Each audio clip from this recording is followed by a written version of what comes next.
প্রিয় স্টুডেন্টস, আশা করি ভালো আছো। আমরা তোমাদের জৈব যৌগের কাঙ্ক্ষিত জৈব যৌগ অধ্যায় 11 অর্থাৎ জীবাশ্ম জ্বালানি অধ্যায়ের নাম এইটার সেকেন্ড ক্লাসে চলে আসছি। প্রথম ক্লাসের পরে যারা প্রথম ক্লাসটা মিস করেছো তারা একটু প্রথম ক্লাসটা দেখে আসো, এটাই ভালো হয়। তোমরা প্লেলিস্টেই প্রথম ক্লাসের লিঙ্ক পেয়ে যাবে অথবা ডিসক্রিপশনে দিয়ে দেওয়া হবে। আচ্ছা, তো আমাদের আজকের সেকেন্ড ক্লাসে আমরা খুব ইন্টারেস্টিং কিছু জিনিস নিয়ে একটু কথাবার্তা বলবো। আসো দেখি। আমরা আমাদের আমরা লাস্ট ক্লাসে বলেছিলাম যে জৈব যৌগ হচ্ছে মূলত হাইড্রোকার্বন এবং হাইড্রোকার্বনের জাতক যারা এদের সমন্বয়ে সমগ্র পৃথিবীর যে জৈব যৌগ তা গঠিত আসলে। তো এই জৈব যৌগগুলোর আসলে আমাদের আম এইটাকে নিয়ে আলোচনা করার জন্য, বিশ্লেষণ করার জন্য, পড়াশোনা করার জন্য আমাদের এই জৈব যৌগগুলোর নামকরণ করা একদম অত্যাবশ্যকীয় একটা ব্যাপার। এটা খুব জরুরি। তো এইজন্য আমরা জৈব যৌগের নামকরণটা একটু ভালোভাবে ডিটেইলস একটু শিখে নিব। তোমাদের বইতে প্রত্যেকটা জৈব যৌগ আলাদা, আলাদা জৈব যৌগের উপর ভিত্তি করে নামকরণগুলো ছোট, ছোট করে দেওয়া আছে। আমাদের বেটার হয় যদি আমরা নামকরণটাকে একটা গুচ্ছ আকারে আগে থেকেই ভালোভাবে কম্প্যাক্টফুল আকারে নামকরণটা প্র্যাকটিস করে ফেলি, তাহলে যেকোনো যৌগ আমাদের চিনতে এবং তার নাম করতে খুব সহজ হবে। ঠিক আছে? সো এইজন্য আমরা আসলে যেটা করব তা হচ্ছে যে জৈব যৌগের নামকরণটাকে আমরা একটু কম্প্যাক্টফুলি দেখে নেওয়ার চেষ্টা করব। এই যে জৈব যৌগের নামকরণ আজকে আমরা যা শিখব তা হচ্ছে একদম প্রিলিমিনারি এবং বেসিক স্টেজ। হ্যাঁ, আমাদের যা, যা লাগবে তার থেকেও আমরা আরও জরুরি কিছু বেসিক সহ আজকের এই নামকরণটাকে দেখব। তবে মাথায় রাখবে সামনে আরও এই নামকরণের আরও যখন বড় হবে, বড়ের ক্লাসগুলোতে উঠবে তখন এই জিনিসগুলোর আরও অনেক দীর্ঘ, দীর্ঘ ধাপ আছে। সো এখনই যদি তুমি ভালো করে নামকরণের বেসিকটা গেঁথে নিতে পারো, তাহলে কিন্তু সামনে গিয়ে আর স্ট্রাগল করতে হয় না।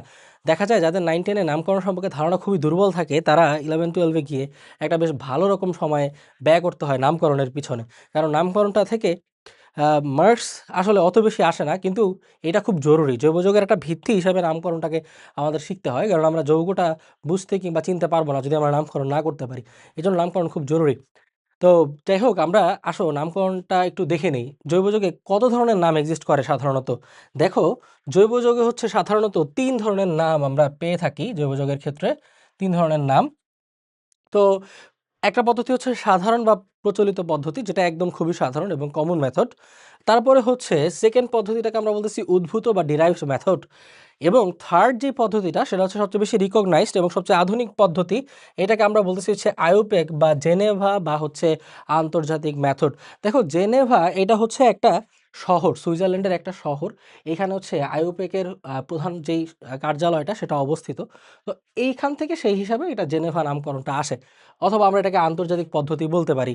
তোমরা এই আইউপ্যাক শব্দটা, এটার ব্যাপারে আমি একটু কথাবার্তা বলি। দেখো, আইউপ্যাক এই ব্যাপারটাকে যদি আমরা একটু ভাঙি তাহলে কি দাঁড়ায় দেখো। আইউপ্যাক এটা আসলে কি? এই সংস্থাটার দেখো ফুল মিনিং হচ্ছে international international union of pure and applied chemistry. Applied chemistry. So এই সংস্থাটার কাজ হচ্ছে রসায়ন রিলেটেড বিভিন্ন বিশ্লেষণ এবং নীতি নির্ধারণ করা। তো দেখা যায় কি নামকরণের যে নিয়মটা সেটা কিন্তু একদম লেটেস্ট যে নিয়মটা সেটা আইউপ্যাক সংস্থাটা থেকেই আসছে। সো আইউপ্যাক মানে হচ্ছে international union of pure and applied chemistry. তো আমরা যে নামকরণগুলো শিখবো আমাদের প্রধানত তার মানে যেহেতু এটা হচ্ছে একদম লেটেস্ট এবং হচ্ছে সর্বজন গৃহীত নামকরণ মেথড, সো আমরা আসলে মূলত যে মেথডটা শিখবো সেটা হচ্ছে আইউপ্যাক মেথড। তবে তার আগে তোমাদেরকে একটু সাধারণ বা প্রচলিত পদ্ধতি নিয়ে ছোট্ট করে একটু আইডিয়া দিব। এই কারণে দেখবা যে তোমাদের এই অধ্যায়ের প্রথম পেজেই আমরা যখন জীবাশ্ম জ্বালানি নিয়ে আলোচনা করছিলাম যে আমাদের কি, কি গ্যাস আমাদের পৃথিবীতে পাওয়া যায়, সেখানে একটা ওয়ার্ড পাবা, দেখবা হচ্ছে আইসোবিউটেন। তো এখানে আইসো জিনিসটা কি বা কোত্থেকে আসলো, বা বিউটেনের সাথে আইসো নামটাই বা কোত্থেকে আসলো, এই ব্যাপারটা বোঝার জন্য আমি একটু তোমাদেরকে এই সাধারণ পদ্ধতিটা নিয়ে আলোচনা করে দিচ্ছি। আসো আমরা একটু দেখি যে সাধারণ পদ্ধতিতে আমরা অ্যালকেনের নামটা কিভাবে করতে পারি। আচ্ছা, তো সাধারণ পদ্ধতিতে অ্যালকেনের নামকরণের জন্য কয়েকটা স্টেজ থাকে, যেটা আইউপ্যাক থেকে একটু ডিফারেন্ট। তবে এটা খুব সহজ, শিখতে খুব সহজ।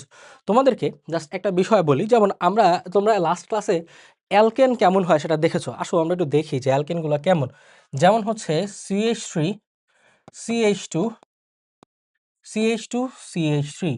এখানে দেখতে পাচ্ছি এটা একটা অ্যালকেন, তাই না? এটা হাইড্রোকার্বন, যেটা অ্যালকেন, কার্বন কার্বন একক বন্ধন আছে। তো এই অ্যালকেনের ক্ষেত্রে দেখো এটা কিন্তু হচ্ছে একটা মুক্ত শিকল এবং এখানে কিন্তু কোনো চাকরি খাওয়ার কোনো সুযোগ নাই। দুই পাশ থেকে দুই পাশে ওপেন। এবং খেয়াল করে দেখো এখানে কার্বন সংখ্যা কত? কার্বন সংখ্যা হচ্ছে 4। আচ্ছা, এই ব্যাপারটা কার্বন সংখ্যার ভিত্তিতে নামকরণটা কিভাবে আসে সেটা আমি আইইউপিএকে একদম বিস্তারিত বলে দিব। তো এইখানে একটু আমরা সাধারণ পদ্ধতিটা আলাদা শেখার জন্য জাস্ট কয়েকটা জিনিস একটু বলে রাখি। এখন একটু মনে রাখো বা এখন একটু বোঝো ব্যাপারটা। পরে যখন আমি আইইউপিএকের ক্ষেত্রে ডিটেইলস আলোচনা করব যে এই শব্দগুলো কিভাবে আসলো, তখন ক্লিয়ার হয়ে যাবা। যেমন আমি আসলে কোন শব্দের কথা বলছি? যেমন অ্যালকেনের ক্ষেত্রে যদি তুমি ৪ টা কার্বন পাও, তাকে তখন তুমি বলবা বিউটেন। যদি ৩ টা কার্বন পাও, তখন তুমি বলবা প্রোপেন। ৪ টা পেলে বলবা বিউটেন, ৫ টা পেলে বলবা পেন্টেন।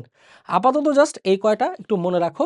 দেন আমরা ওই যে বিউট, পেন্ট এই ওয়ার্ডগুলা কিভাবে আসছে সেটা নিয়ে আমি বিস্তারিত আলোচনা করব। তো দেখো এখানে ৪ টা কার্বন আছে, তাহলে এইটার নাম হবে আসলে অ্যালকেনের ক্ষেত্রে বিউটেন, বিউটেন। এখন সাধারণ পদ্ধতির নিয়ম হচ্ছে যখন তুমি এরকম সরল শিকল অর্থাৎ এখানে কিন্তু কোনো প্যাচগোজ নাই, সরল মানে হলো প্যাচগোজ নাই, আর একটা বিষয় হচ্ছে মুক্ত। তো সরল মুক্ত শিকল এরকম যখন থাকবে তখন আমরা হচ্ছে গিয়ে এখানে এরকম স্মল লেটারে এন ব্যবহার করব। এটাই হচ্ছে সাধারণ বা প্রচলিত পদ্ধতির নিয়ম, যে এখানে আমরা বিউটেন দিলাম যেহেতু এটা একটা অ্যালকেন, ৪ কার্বন বিশিষ্ট অ্যালকেন, তার আগে আমরা এন ব্যবহার করলাম। এটা হচ্ছে সরল শিকলের ক্ষেত্রে। তো অনেক ক্ষেত্রে ওই যে একটা যদি সরল না হয় তাহলে কি হতে পারে? প্যাচগজ টাইপের হইতে পারে। এরকম প্যাচগজ টাইপের কি ধরনের যৌগ পাওয়া যায়, হাইড্রোকার্বন পাওয়া যায়, সেটা আবার আসলে আমরা একটু দেখি। যেমন একটা টাইপ আছে, সেইটা হচ্ছে এই যে দেখো আমি হচ্ছে এইভাবে সিএইচ দিলাম, সিএইচ3 দিলাম, এইখানে দিলাম সিএইচ3, এই জায়গায় আবার দিয়ে দিলাম একটা সিএইচ3, তাই তো? দেখো এই যেই যৌগটা দেখতে পাচ্ছ এখানে প্যাচগজটা আসলে কোথায়? দেখো প্যাচগজের ব্যাপারটা হচ্ছে কেমন, এইটাকে ধরো আমি এইভাবে দেখাচ্ছি তোমাকে। দেখো এইখানে কিন্তু একটা এই যে এরকম যেমন একটা এক লাইন ধরা সরল শিকল, এরকম একটা এক লাইন ধরা সরল শিকল আমি হয়তো এখানে পাচ্ছি। বাট স্টিল একটু খেয়াল করে দেখো এই জায়গাটায় কিন্তু আবার এইখানে একটা আরেকটা জিনিস চলে আসছে। অর্থাৎ এইটা একটা আমরা বলতে পারি এই যে এই সরল শিকলটা এটাকে আমরা আসলে নাম দেই প্রধান শিকল, আর এইগুলাকে নাম দেই হচ্ছে শাখা বা ব্রাঞ্চ। তাহলে এই যে এরকম একটার পর একটা কার্বন একটার পর একটা যুক্ত হয়ে, তোমরা তো শিকল দেখেছো নিশ্চয়ই, তাই না? শিকলের যে লোভগুলো থাকে, শিকলের লোভগুলো এই যে এরকম একটা থাকে, তারপর এটার ভিতর দিয়ে আবার একটা এরকম লোভ থাকে, এরকম একটা আরেকটা লোভ থাকে। সো প্রত্যেকটা লোভ একটার পর একটা কানেক্ট করেই কিন্তু আমরা আসলে শিকল গঠন করি, তাই তো? এটা হচ্ছে আমাদের আসলে বাস্তব জীবনে আমরা যে শিকলটা দেখেছি। তো একইভাবে দেখো একটার পর একটা কার্বন পরস্পরের সাথে যুক্ত হয়ে এরকম একটা চেইনের মতো বা শিকলের মতো ক্রিয়েট করায়, এই ব্যাপারটাকে বলা হয় কার্বন চেইন বা হচ্ছে শিকল। এবং তুমি এইভাবে একটা আরেকটা বিষয় হচ্ছে কি, যে এই যে যখন আমরা একটা শিকলকে এর মধ্যে সবচেয়ে বড় যে শিকলটা আসলে পাবো, একটু সহজ করে বলি, এই ব্যাপারটা সম্পর্কে ধারণা থাকলে তুমি সামনে আরও কাজে লাগবে তোমার। দেখো এইভাবে কিন্তু এখানে একটা শিকলই পাওয়া যাচ্ছে। এখানে চিন্তা করো, এখানে কিন্তু মেইন যেই শিকলটা আমি দাবি করতে পারি, আমি বলতে পারি এটা হচ্ছে আমার মেইন শিকল, তাই না? এখানে আসলে কার্বনটা আসলে বেশি, তাই তো? এইভাবে আমরা আসলে বেশি মাত্রায় কার্বন পাচ্ছি। আমি যদি সোজা এইভাবে নিতাম, দেখো একটু সহজভাবে বলি, একটু বোঝার চেষ্টা করো। আমি যদি এইভাবে একটা এই ছোট্ট শিকলটা নিতাম তাহলে কি এটা আসলে প্রধান বলার কোনো সুযোগ ছিল না? এইটা শিকলের একটা ছোট পার্ট, আসলে এইভাবে শিকলটা নেওয়া যাবে না। বরং আমি যদি শিকলটা এইভাবে নেই তাহলেই কিন্তু সেটা প্রধান হচ্ছে। তাহলে এইভাবে তুমি কার্বন সংখ্যা বেশি যেটা সেই অংশটাকে তুমি প্রধান শিকল বিবেচনা করবে, আর বাকি অংশটা তখন বাই ডিফল্ট শাখা বা ব্রাঞ্চ হয়ে যাবে। তো এইটা আশা করি বুঝতে পারছো। এখন আসো এই অংশটার মধ্যে আমি যদি একটু বলি তোমার যেটা এখানে আমরা দেখতে পাচ্ছি, তাহলে এই যে এই অংশটা, এই যে এই গ্রুপটা, এই গ্রুপটার নাম হচ্ছে মিথাইল। ঠিক আছে? এই গ্রুপটার নাম আসলে কি বলতো? এই যে বন্ড CH3, এই যে হচ্ছে মূলক বা গ্রুপটা, এটার নাম আমরা কি বলতে পারি? এটাকে আমরা বলতে পারি হচ্ছে মিথাইল গ্রুপ। ঠিক আছে? এখন দেখো এই অংশটার দিকে একটু তাকাই আমরা। এইটার মধ্যে একটু খেয়াল করে দেখছো যে এইখানে যে সরল শিকল এই ব্যাপারটা তো নাই, সেটা তো আমরা দেখলাম। ব্রাঞ্চ আছে এটাও আমরা দেখলাম। তবে এখানে আরেকটা বিষয় একটু খেয়াল করে দেখো, এইখান থেকে এই কার্বনটা, এই দেখো আমি কিন্তু এই কার্বনটার কথা বলছি, এই কার্বনটার কথা বলছি যে এইটা, এই কার্বনটার দিকে তুমি যদি একটু তাকাও এখানে দেখবা এরকম করে এর সাথে এই পাশে একটা মিথাইল গ্রুপ আছে, এই পাশে একই রকম একটা মিথাইল গ্রুপ আছে। এটার সাথে একমাত্র হাইড্রোজেন যেটা আছে সেটা হচ্ছে শুধুমাত্র এই যে এইটা, এই হাইড্রোজেনটা হচ্ছে একমাত্র হাইড্রোজেন। তো এখানে নিয়মটা হচ্ছে যে যদি তুমি এরকম শাখাযুক্ত কোনো যৌগ পাও, যেখানে এরকম শাখা আছে, প্রধান শিকলের সাথে শাখা আছে, এরকম কোনো যৌগ যদি তুমি পাও, সেই ক্ষেত্রে একদম কর্নারে সাপোজ ধরো আমি যদি এখানে আরও এরকম CH2 CH3 দিয়ে আরও লম্বা যেতাম, ঠিক আছে? তাহলে আমরা আসলে এরকম লম্বা থাকলেও আমাদের কাজ হতো যে একদম কর্নারে যেই কার্বনটার সাথে এরকম দুইটা শাখা আছে, যে কার্বনের সাথে এরকম 2টা শাখা আছে, ওই কার্বনটাকে আমরা বিবেচনা করব এখানে। আচ্ছা, এই কার্বনটাকে বিবেচনা করে আমরা কি দেখব? দেখব এই কার্বনটার সাথে একটা হাইড্রোজেন আছে কিনা। দেখো আমি কি বলছি? আমি বলছি যে পাশ থেকে এরকম 2টা শাখা যুক্ত কার্বন পাবো, সেই কার্বনের সাথে একটা হাইড্রোজেন আছে কিনা।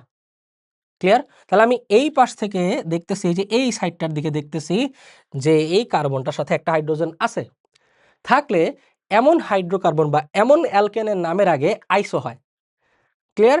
তাহলে আমি দেখব যেই পাশ থেকে কার্বনের সাথে 2টা শাখা আসছে, সেই কার্বনটায় আমাদের একটা H আছে কি না?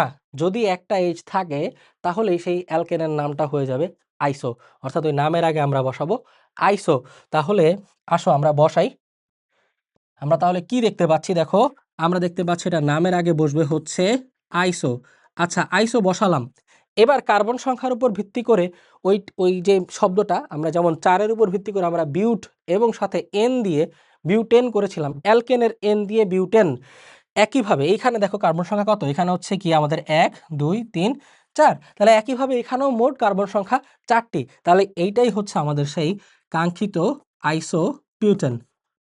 ওকে, যেটা হচ্ছে আমাদের আমাদের যে ন্যাচারাল গ্যাস, আমাদের যে হচ্ছে গিয়ে গ্যাস আমরা মাটি থেকে উত্তোলন করি পৃথিবীর ভূপৃষ্ঠের, সেটা 4% গ্যাস বিউটেন বা আইসোবিউটেন পাওয়া যায়। তো এই হচ্ছে আমাদের বিউটেন আর এই হচ্ছে আইসোবিউটেন। এই দুইটা হচ্ছে বিউটেন আর আইসোবিউটেনের মধ্যে মেইন ডিফারেন্স। তাহলে এইভাবে এই ধরনের নামকরণগুলোকে আমরা আইসো নামকরণ করতে পারি। আচ্ছা, আমি আরেকটা যৌগ তোমাদেরকে দেখিয়ে দিচ্ছি, তাহলে তুমি আরো ক্লিয়ার হয়ে যাবা। যেমন ধরো আমি যদি এইভাবে এই যৌগটা লিখি এইভাবে, তাহলে একটু খেয়াল করে দেখো তো, আমি আসলে যেটা বলতে চেয়েছিলাম তোমাদেরকে সেটা হচ্ছে যে যেই পাশ থেকে তুমি দেখবে, দেখো আমি আবার বলছি, যেই পাশ থেকে তুমি দেখবে যে এইভাবে 2টা মূলক আছে, ওই পাশের কার্বনটাকে তুমি নিবে বা ওই কার্বনটাকে তুমি নিবে, নিয়ে দেখো যে কার্বনটার মধ্যে একটা হাইড্রোজেন আছে কি নাই। এই যে কার্বনটা একটা হাইড্রোজেন আছে, তাহলেই কিন্তু এই অ্যালকেনটার নামের সাথে আইসো বসে যাবে। তাহলে আইসো হয়ে গেল। এখন আসো, এখন হচ্ছে আমরা একটা নামকরণটা করি।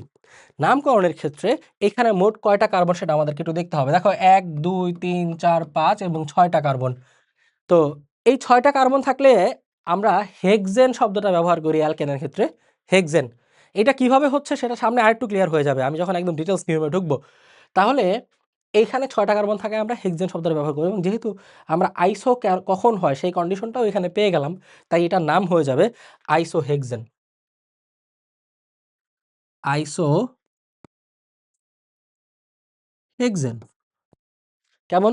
আশা করি বুঝতে পারছো। তাহলে আসো, তাহলে এইটা হচ্ছে মোটামুটি আমাদের অ্যালকেনের নাম করা, যে কখন আইসোটা আসলে থাকবে না বা আইসো না থাকলে আসলে কিভাবে সাধারণ পদ্ধতিতে নামকরণ করা হয়। তাহলে এই হচ্ছে সাধারণ পদ্ধতি। এখন আসো আমরা চলে যাই আমাদের পরবর্তী পদ্ধতিতে, সেইটা হচ্ছে আইউপ্যাক নামকরণ, যেটা হচ্ছে আমাদের প্রধান। আমাদেরকে মূলত এটার উপর ভিত্তি করে নামকরণগুলো শিখতে হবে এবং আমরা নাম হিসাবে, ধরো আমরা যেমন প্রত্যেকের নাম ডাকি, একটা নিক নেমে মানুষকে যেভাবে ডাকি, এইভাবে এই নামকরণটা আসলে এরকম যত মেথডই থাকুক না কেন, এখন আমাদেরকে যেটা করতে হবে সেটা হচ্ছে প্রত্যেকটা যৌগকে আসলে তার আইউপ্যাক নামকরণ এই নিয়ম দিয়েই ডাকতে হবে, অর্থাৎ তার নামগুলো আইউপ্যাক দিয়ে আমরা হচ্ছে গিয়ে ডাকবো। তাহলে এখন আসো আমরা দেখি আইউপ্যাক নামকরণটা আসলে কিভাবে করা যায়। দেখো, আইউপ্যাক নামকরণের প্রধান 3টি অংশ, এই ব্যাপারটা হচ্ছে একদম মাস্ট বেসিক। এটা যদি তুমি আসলে মাথায় গেঁথে ফেলতে পারো তাহলে তোমার আইউপ্যাক নামকরণ করাটা তোমার জন্য কোনো ব্যাপারই না। তাহলে প্রথম অংশটা হচ্ছে মাথায় রাখতে হবে কি, যে এইটার প্রধান 3টি অংশ। কি কি অংশ আসো দেখে নেই। অংশ 3টি হচ্ছে, একটা হচ্ছে প্রথমে সাফিক্স থাকবে বা একটা পূর্বপদ থাকবে এই নামটার। আরেকটা বিষয় একটু বলে দিই, হ্যাঁ, তোমরা জীববিজ্ঞানে দেখেছো যে বাইনোমিয়াল নোমেনক্লেচার বা দ্বিপদী নামকরণ, আসলে আমাদের যত ধরনের স্পেসিস পাওয়া যায়, প্রজাতি যেগুলো আছে সেগুলা বা যে কোনো ধরনের প্রাণীর প্রজাতি, এই অংশটাকে আসলে 2টা নামে নামকরণ করা হয়, এটা তোমরা জানো। এটার প্রথম অংশ থাকে গণ বা জেনাস, পরের অংশ থাকে স্পেসিস বা হচ্ছে প্রজাতি। তাহলে এই 2টা পদ মিলে আসলে আমরা বৈজ্ঞানিক নামকরণ বা সায়েন্টিফিক নেমিংটা করে থাকি প্রত্যেকটা প্রাণীর, এটা তোমরা জানো। তো সেইটা হচ্ছে দ্বিপদী, অর্থাৎ সেখানে 2টা পদ থাকবে। আইউপ্যাকের ব্যাপারটা হচ্ছে, আইউপ্যাক এরকম যত নামই হোক, হ্যাঁ, ইভেন তুমি সামনে গেলেও দেখবা যে এই নামগুলো আসলে অনেক বড়ও হইতে পারে, বিশাল বিশাল হইতে পারে, স্টিল যত বড়ই হোক কিংবা যত ছোটই হোক, আইউপ্যাক নামকরণটা আসলে একপদী হয়। এটা মাথায় রাখবা যে আইউপ্যাক নামকরণ এই ব্যাপারটা হচ্ছে একপদী, এবং এই একপদী ব্যাপারটাকে মেনটেন করার জন্য কিছু নিয়ম আমাদেরকে মেনে চলতে হয়, সেটাও আমি বিস্তারিত আলোচনা করব। ওকে, তাহলে আইইউপ্যাক নেমিংটা আসলে হয়, মনে রাখবা, সেটা হচ্ছে কত, এটা হয় হচ্ছে একপদী। তো এই এক পদের মধ্যেই তিনটা অংশ পাওয়া যায়। কি কি পাওয়া যায়? এই এক পদের একটা পূর্বপদ থাকে, দেখো সাফিক্স বা পূর্বপদ থাকে, একটা হচ্ছে ওয়ার্ড রুট থাকবে, এবং ওই ওয়ার্ডটার শেষে তার পরপদটা বা প্রিফিক্সটা হচ্ছে বসবে। এইখানে হচ্ছে একটা ছোট্ট মিস্টেক হয়ে গেছে, এটা আশা করি বুঝতেই পারছো মিস্টেকটা কোন জায়গায় হয়েছে। আমি একটু মুছে দেই, এইখানে অর্থে মিস্টেক হয়ে গেছে আসলে, তো আমি এটাকে চেঞ্জ করে দিচ্ছি। দেখো, আমি একটু চেঞ্জ করে দিই বিষয়টাকে। পূর্বপদকে সাফিক্স বলে না, পূর্বপদ হচ্ছে প্রিফিক্স আর পরপদ হচ্ছে সাফিক্স। সো এই ব্যাপারটা আমি একটু ঠিক করে দিচ্ছি। তাহলে পূর্বপদ হচ্ছে আমাদের প্রিফিক্স, আর পরপদ হচ্ছে সাফিক্স। পরপদ হচ্ছে সাফিক্স। তাহলে এটা একটু কারেকশন করে নিও। হ্যাঁ, তাহলে আসো আমরা এবার কারেকশন করা শেষ, আমরা পড়ায় ব্যাক করি। দেখো, তাহলে যেটা বললাম যে এই এক পদের তিনটা অংশ থাকবে নামকরণের মধ্যে, যেটা আর একটা পূর্বপদ থাকবে, একটা শব্দমূল থাকবে বা ওয়ার্ড রুট থাকবে, আর একটা হচ্ছে পরপদ বা সাফিক্স থাকবে। তো এখন ব্যাপারটা হচ্ছে যে নামকরণের মধ্যে প্রিফিক্স নামটা কার জন্য? আচ্ছা, তোমাদেরকে একটা অংশ দেখিয়েছিলাম আমি একটু আগেই, যে এরকম শাখা থাকে, তাই না? ধরো কার্বনের এরকম চেইন থাকে, আর হচ্ছে ধরো এরকম একটা শাখা থাকে, তো এইরকম ব্যাপারটা থাকে। তো ওইটার মধ্যে আমরা বলছিলাম যেটা সবচেয়ে বেশি কার্বন নিয়ে গঠিত, যে অংশটা সবচেয়ে বেশি কার্বন নিয়ে গঠিত, সেই অংশটাকে আমরা আসলে প্রধান শিকল বলতেছি। প্রধান শিকল বলতেছি কাকে বলতো? সবচেয়ে বেশি কার্বন নিয়ে যেটা গঠিত, আর বাদ বাকি অংশটাকে আমরা বলতেছি শাখা বা হচ্ছে ব্রাঞ্চ। এখন শব্দমূলটা আসলে, এই শব্দমূলের না অংশটা কার জন্য প্রযোজ্য? দেখো, প্রধান শিকল এই অংশটা যেহেতু একটা আলাদা সেগমেন্ট, শাখাটা একটা আলাদা সেগমেন্ট, এই জন্য এদের জন্য এই আলাদা আলাদা অংশটা বরাদ্দ করা আছে। প্রধান শিকলের জন্য আমরা শব্দমূল থেকে নামকরণটা নিব, অর্থাৎ এই নামের মূল অংশটা আসলে প্রধান শিকলের উপর ভিত্তি করে হবে। কথাটা ক্লিয়ার? আমাদের আইউপ্যাক নামের মূল অংশটা কিসের উপর ভিত্তি করে হবে? প্রধান শিকলের উপর ভিত্তি করে। তাহলে আমরা বলতে পারি যে আমাদের ওয়ার্ড রুট বা শব্দমূল এটা আসলে প্রধান শিকলের উপর ভিত্তি করে বসবে। প্রধান শিকল, ঠিক আছে। আর এই যে যে আমরা যে শাখাটার কথা বললাম, অর্থাৎ প্রধান শিকলটা নেওয়ার পর যে অবশিষ্ট অংশটা থাকতেছে বা শাখাটা থাকতেছে, সেই শাখা বা ব্রাঞ্চের নামটা আসলে পূর্বপদের জন্য বরাদ্দ। অর্থাৎ শাখা বা ব্রাঞ্চ এই নামটা, বা অর্থাৎ পূর্বপদটা আমরা কিসের ভিত্তিতে করব? শাখা বা ব্রাঞ্চের ভিত্তিতে পূর্বপদটা করব। ঠিক আছে? এখন আসো তাহলে পরপদের অংশটা কার জন্য বরাদ্দ? আমরা শাখা দেখলাম, আমরা প্রধান শিকলটা দেখলাম, অর্থাৎ মেইন চেইনটা দেখে ফেললাম, আমরা শাখা বা ব্রাঞ্চটা দেখে ফেললাম, তাহলে পরপদ বা সাফিক্সটা কার জন্য বরাদ্দ? দেখো, তোমাদেরকে সমগোত্রীয় শ্রেণী যখন পড়িয়েছিলাম তখন, অথবা ফার্স্ট ক্লাসের দিকে আমি কিছু বলেছিলাম যে কার্যকরী মূলক নামে একটা জিনিস আছে, যেই মূলকটা বা যেই গ্রুপটা থাকার কারণে একটা যৌগ তার স্বতন্ত্র রাসায়নিক বৈশিষ্ট্যটা পেয়ে যায়, সেই কার্যকরী মূলকটাকেই আসলে মানে বা সেই মূলকটাকে আমরা কার্যকরী, প্রধান কার্যকরী মূলক বলি। অর্থাৎ আমি যেটা বলতে চাচ্ছি একটু দেখো, সেটা হচ্ছে যেমন আমরা লাস্ট ক্লাসে আলোচনা করেছিলাম যে এই যে এইটাকে তোমরা জানো, এটা একটা এটা একটা অ্যালকোহল, রাইট? এটাকে ইথানল বলা হয়। তো এই অ্যালকোহলটা কেন alcohol? Why it is alcohol? এটা তো অ্যালকেন হইলেও হতে পারতো, বা অ্যালকেন থেকে ডিফারেন্স হইলো কিভাবে? ডিফারেন্সটা হয়েছে বিকজ অফ জিস গ্রুপ, বা এই মূলকটার কারণে আমরা জানি যে এটা অ্যালকোহল হয়ে যায়। অর্থাৎ এইটাকে আমরা বলছি কার্যকরী মূলক। কার্যকারী মূলক। সো এইরকম আমাদের একটা যৌগের মধ্যে কিন্তু কি থাকতে পারে বলো তো? যৌগের মধ্যে এরকম প্রধান শিকল থাকতে পারে, এরকম ব্রাঞ্চ থাকতে পারে, আর অবশ্যই ওই যৌগটা কি সেটা নির্ভর করছে তার কার্যকারী মূলকের উপর। তার মানে ওই যৌগটা একটা কার্যকারী মূলকও কিন্তু থাকতে পারে। এই যে কার্যকারী মূলকের নামটা তোমরা নিশ্চয়ই বুঝতে পারছো এখন, এই কার্যকারী মূলকের নামটা আসলে পরপদ অংশের জন্য বরাদ্দ করা, অর্থাৎ পরপদের নাম বা সাফিক্স নামটা আসলে কার্যকারী মূলকের উপর ভিত্তি করে বসবে। কার্যকারী মূলক এর উপর ভিত্তি করে বসবে। ক্লিয়ার? তাহলে আমি ব্যাপারটা সামারাইজ করে দিচ্ছি। দেখো, প্রিফিক্সটা আসলে বসবে কার নামের উপর ভিত্তি করে? শাখার উপর ভিত্তি করে প্রিফিক্সের নামটা হবে, প্রধান শিকলের উপর ভিত্তি করে শব্দমূল বা ওয়ার্ড রুটের অংশটা হবে, আর কার্যকারী মূলকের উপর ভিত্তি করে পরপদ অংশটা হবে। আর আরেকটা কথা তোমাদেরকে কি বলেছিলাম, সম্ভবত আশা করি মনে আছে, সেটা কি ছিল বলো তো? সেইটা হচ্ছে সর্বোচ্চ সর্বোচ্চ কার্বন সংখ্যা বিশিষ্ট শিকলই প্রধান শিকল। শিকলই কি বলতো? প্রধান শিকল। অর্থাৎ তুমি এইভাবে দেখো, এই যে বরাবর যে শিকলটা দেখতে পাচ্ছি আমরা, এখানে কিন্তু 1 2 3 4 এই 4টা কার্বন আছে, তাই না? তো এটাই আসলে প্রধান শিকল। আমি যদি এইভাবে একটা শিকল নিতাম তাহলে কিন্তু সেটা আবার প্রধান হতো না। ঠিক আছে? সো এটাই আসলে মূল কথা। তাহলে দেখো, এই কথাটা একটু মাথায় রাখো যে আমাদের এই যে আমরা যে লম্বা চেইনটা দেখতে পাই এটাই আমাদের প্রধান শিকল। সহজ হিসাব, আমরা যে লম্বা চেইনটা দেখতে পাচ্ছি এটাই হচ্ছে আমাদের কি বলতো? এটাই আমাদের প্রধান শিকল। ওকে,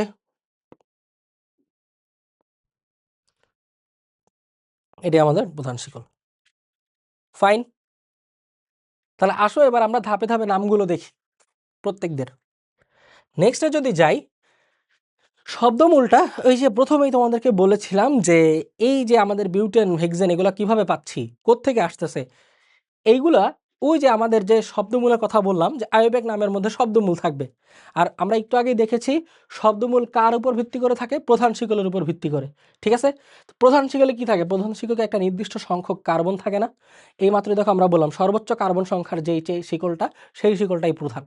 অন্য কোনো শিকল যাই বানানো না কেন সেটা প্রধান হবে না, সর্বোচ্চ কার্বন সংখ্যার শিকলটাই প্রধান হবে। তাহলে এই যে আমরা এরকম যেখানে যে 4টা কার্বন দেখতে পাচ্ছি এই শিকলটা প্রধান। দ্যাট মিনস আমাদের ব্যাপারটা হচ্ছে যে প্রধান শিকলের মধ্যে একটা নির্দিষ্ট সংখ্যক কার্বন আমরা পাবো।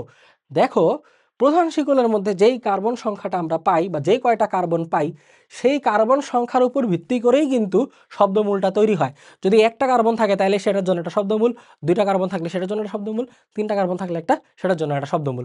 তাহলে প্রধান শিকলের কার্বন সংখ্যার উপর ভিত্তি করে আমরা শব্দমূলটা নির্ধারণ করি। তাহলে এখানে যদি আরেকটু স্পেসিফিক্যালি বলি, বলো আরেকটু স্পেসিফিক্যালি যদি আমি বলি ভাইয়ারা আপুরা, তাহলে এখানে হবে কি প্রধান শিকলের কার্বন সংখ্যা, প্রধান শিকলের কার্বন সংখ্যার উপর ভিত্তি করে আমরা হচ্ছে শব্দমূলটা পাই। সো এখন হচ্ছে যে ব্যাপারটা একটু বলবো সেটা হচ্ছে, দেখো যদি কার্বন সংখ্যা একটি থাকে প্রধান শিকলে, অর্থাৎ একটা কার্বন থাকলে সেখানে আসলে শিকল হওয়ার কোনো চান্স নাই, ওই একটা কার্বনই আছে সব মিলে। তো এইটা থাকলে কি পাবো? এইটা থাকলে শব্দমূল হবে হচ্ছে মিথ। দেখো, এটা থাকলে শব্দমূল কি হবে? মিথ। 2টা কার্বন যদি থাকে প্রধান শিকলে তাহলে সেই ক্ষেত্রে শব্দমূল হবে হচ্ছে ইথ। ইথ। ঠিক আছে? 3টা কার্বন থাকলে শব্দমূল হবে হচ্ছে প্রোপ। শব্দমূল থাকবে কি? প্রোপ। 4টা কার্বন থাকলে শব্দমূল কি হবে? শব্দমূল হবে হচ্ছে বিউট। 4টা কার্বন থাকলে শব্দমূল কি হবে? বিউট হবে। 5টা কার্বন থাকলে শব্দমূল কি হচ্ছে? শব্দমূল হচ্ছে হলো পেন্ট। ওকে, 5টা কার্বন থাকলে পেন্ট। 6টা কার্বন থাকলে শব্দমূল হবে হচ্ছে হেক্স।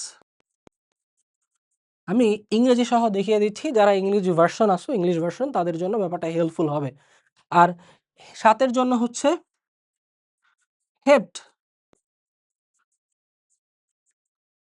7এর জন্য হেপ্ট। 8এর জন্য হচ্ছে অক্ট। 8এর জন্য অক্ট। 9এর জন্য আমরা শব্দমূল পাবো হচ্ছে নন। 9এর জন্য পাবো নন। 10এর জন্য পাবো ডেক। 10এর জন্য ডেক। তাহলে এই হচ্ছে আমাদের 10টা কার্বন সংখ্যা। 10এর উপর ভিত্তি করে আরও থাকে, 11 হলে উনডেক, 12 হলে ডোডেক। আমাদের অত পর্যন্ত যাওয়ার প্রয়োজন নেই। আমাদের প্রথম 10টা যদি আমরা ভালোভাবে জেনে ফেলতে পারি বা শিখে ফেলতে পারি তাহলে আমাদের হয়ে যাচ্ছে। তাহলে এইভাবেই শব্দমূলগুলো একটু আশা করি তোমরা মনে রাখতে পারবে, আই হোপ। সো এবার আমি একটু নেক্সটে যাই। দেখো, এখন হচ্ছে আমরা যেটা করব, আমরা এবার মোটামুটি শব্দমূল হলে কি হয় সেটা দেখে ফেললাম, এবং যে 3টি অংশ সেটার সাহায্যে আমরা কিভাবে নামকরণ করতে পারি সেটা আমরা জেনে ফেললাম। এবার আমরা প্রত্যেকটা যৌগের নামকরণগুলো একটু স্পেসিফিক্যালি জানার চেষ্টা করব। আইউপ্যাক, অবশ্যই এই নিয়মগুলো এখন আমরা যা দেখছি সব হচ্ছে আইউপ্যাক নামকরণ। এখন দেখো আইউপ্যাক নামের ক্ষেত্রে কি হবে। আসো আমরা যে কোনো একটা স্পেসিফিক অ্যালকেন নেই। দেখো আমরা প্রথম দিকে যে 4 কার্বন বিশিষ্ট যে অ্যালকেনটা নিয়েছিলাম না, সেটার ক্ষেত্রে কি মনে আছে? সেই ক্ষেত্রে আমরা সাধারণ পদ্ধতিতে বলেছিলাম এটার নাম ছিল এন বিউটেন, সাথে একটা এন দেই। আচ্ছা, এইখানে ওই যে বিউটেনের পার্টটা কিভাবে আসলো? দেখো, অ্যালকেনের ক্ষেত্রে আমি একটু স্পেসিফিক্যালি বলি। অ্যালকেনের ক্ষেত্রে একটা বিষয় মনে রাখবে, অ্যালকেন আসলে কার্বন কার্বন একক বন্ধন। অ্যালকেনের প্রধান মূলকটাই হচ্ছে যে তার মধ্যে কার্বন কার্বন একক বন্ধন থাকবে আর কিছু থাকবে না, এটাই তার কার্যকারী মূলক। ক্লিয়ার? অ্যালকেনের ক্ষেত্রে কার্যকারী মূলক হচ্ছে তার মধ্যে কার্বন কার্বন একক বন্ধন থাকবে আর কিছু থাকবে না। সো কার্বন একক বন্ধন আছে, তার মানে সেটাই তার কার্যকারী মূলক। এবং তার মানে অ্যালকেনের এই কার্বন কার্বন একক বন্ধন, অর্থাৎ অ্যালকেনকে আমরা যেটা বলি সেটা কি বলতো? অ্যালকেন মানেই হচ্ছে কার্বন কার্বন একক বন্ধন। অ্যালকেন মানেই কি বলতো?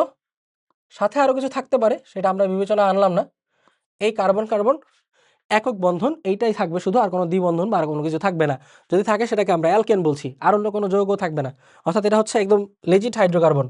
সো যদি হচ্ছে এরকম থাকে, সেই ক্ষেত্রে আমাদের অবশ্যই এটাকে কার্যকারীমূলক বিবেচনা করে তার নামে একটা সাফিক্স যুক্ত করতে হবে। তাহলে অ্যালকেনের নামে তুমি কি সাফিক্স দিবে বলো? দেখো, আমি একটু বলে দিচ্ছি। অ্যালকেনের ক্ষেত্রে সাফিক্স হচ্ছে, এটার অ্যালকেনের জন্য স্পেশালি বলি, এইটার জন্য সাফিক্স বা পরপদ এই পার্টটা হচ্ছে এন। মনে রাখবে অ্যালকেনের জন্য সাফিক্সটা কি বলতো? এন। তাহলে দেখো তো, এইটা একটা সরল শিকল, এখানে কি কোনো শাখা আছে? শাখা যদি না থাকে তাহলে তো ব্রাঞ্চের অংশটা বা প্রিফিক্সের অংশটা বসানোর কোনো সুযোগ নাই। শাখাও নাই, প্রিফিক্সও থাকবে না, তাহলে আমরা শুরুই করব ওয়ার্ড রুট দিয়ে। দেখো, আমাদের প্রিফিক্স থাকে, ওয়ার্ড রুট থাকে, তারপরে সাফিক্স থাকে। প্রিফিক্স নাই, তো ওয়ার্ড রুট দিয়ে শুরু করতে হবে।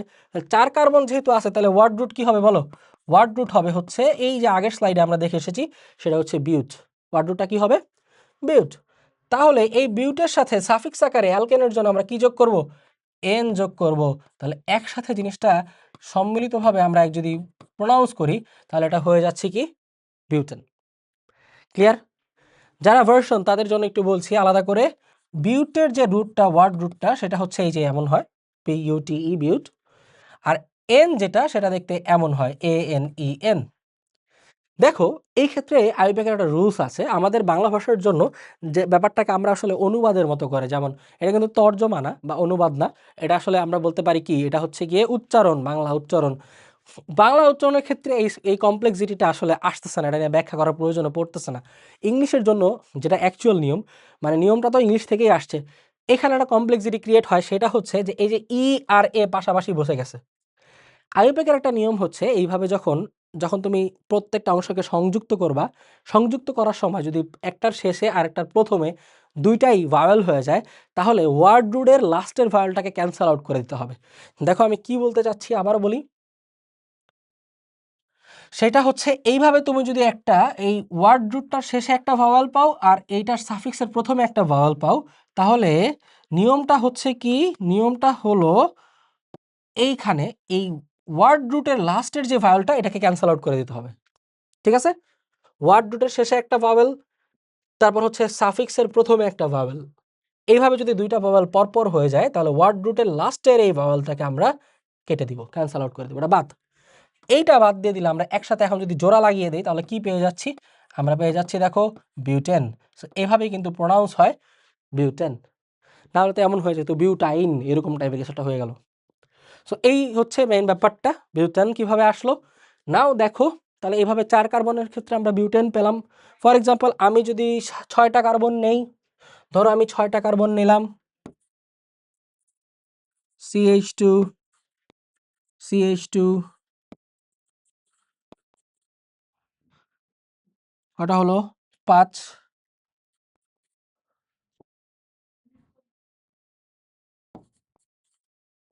CH3, CH2, CH2, CH2, CH3। দেখো, 6টা কার্বন, 1 2 3 4 5 6, 6 কার্বন হলে দেখো আমরা কি পাচ্ছি? 6 কার্বনের জন্য ওয়ার্ড রুট হচ্ছে হেক্স, প্লাস আমরা এন দিয়ে দিলাম, তাহলে আমরা একসাথে মিলিয়ে দিলেই পেয়ে যাচ্ছি হেক্সেন। এইভাবে দেখো, 5 কার্বনের জন্য পেন্টেন, 7 কার্বনের জন্য হেপটেন, 8 কার্বনের জন্য অক্টেন ইজিলি চলে আসছে, তাই না? এখন তো আমরা সরলগুলো দেখলাম, এবার আসো আমরা একটু ব্রাঞ্চ করলে কি হয় সেটা দেখি। সো এটা হলো সরলের পার্টটা ছিল আমাদের। ঠিক আছে? এই পার্টটা ছিল হচ্ছে সরলের অংশটা। ক্লিয়ার? এটা ছিল সরল। আমরা এবার একটু এটা সরল পার্টটা গেল, এবার আমরা একটু ব্রাঞ্চযুক্ত পার্ট দেখি। ব্রাঞ্চযুক্তর ক্ষেত্রে আমি ২ ধরনের নাম দেখাচ্ছি। একটা ধরো এইভাবে দেখালাম। ওই যে তোমার যে তুমি আইসোবিউটন যে অংশটা দেখেছিলাম না? একটু আসো দেখি যে এটা যদি আইউপ্যাক হতো তাহলে কি হতো? অথবা দেখো, অথবা এমন কিছু কেস থাকতে পারে, যেমন হলো ধরো আমি একটা হ্যালোজেন দিয়ে দিলাম। ফর এক্সাম্পল আমি এখানে ব্রোমিন দিয়ে দিলাম। কি দিয়ে দিলাম? ব্রোমিন। তোমাদের বোঝার সুবিধার্থে আমি এটাকে ক্লোরিন দিয়ে দিই। আরেকটু ইজি হবে। ক্লোরিনটা বেশি পরিচিত। আর তাহলে এইখানে থেকে গেল আমাদের CH3। বা আমি হচ্ছে এইখানে একটা কাজ করি, এটাকে আরেকটু লেন্দি করে দিই। বারবার শর্ট পড়ালে তো শর্টই লাগে। CH3। ওকে? এটা হচ্ছে আমাদের CH3। এইটাকে একটা কাজ করি একটু।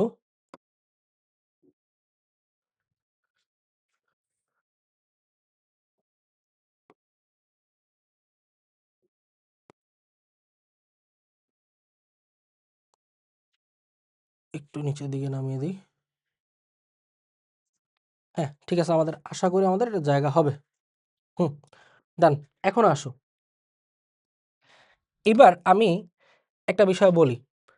একটু খেয়াল করে দেখো ভাইয়ারা এই জায়গাটায়। দেখো, যেটা বলতে চাচ্ছি। এই দেখো এখানে ৩ টা কার্বন আছে এই বরাবর। তাহলে এটা আমাদের প্রধান শিকল। এটা আমরা টের পেয়ে গেলাম যেটা আমাদের প্রধান শিকল। রাইট? এই যে মাঝামাঝি ৩ টা কার্বন আছে সর্বোচ্চ, এটা আমাদের প্রধান শিকল। এবার হচ্ছে তার মানে হলো এই অংশটা হয়ে যাবে ব্রাঞ্চ। পেয়ে গেলাম ব্রাঞ্চ। সিমিলারলি নিচের যৌগটায় তাকাও। নিচের যৌগটা একটু তাকাও। এই যে এখানে দেখো সর্বোচ্চ কার্বন এই চেনটার মধ্যেই আছে। ৪ টা কার্বন বিশিষ্ট এই যে এইটাই একমাত্র চেন, এই চেনটাই। এটাই আমাদের প্রধান চেইন বা প্রধান শিকল। তাহলে কিন্তু কি হবে বলো তো?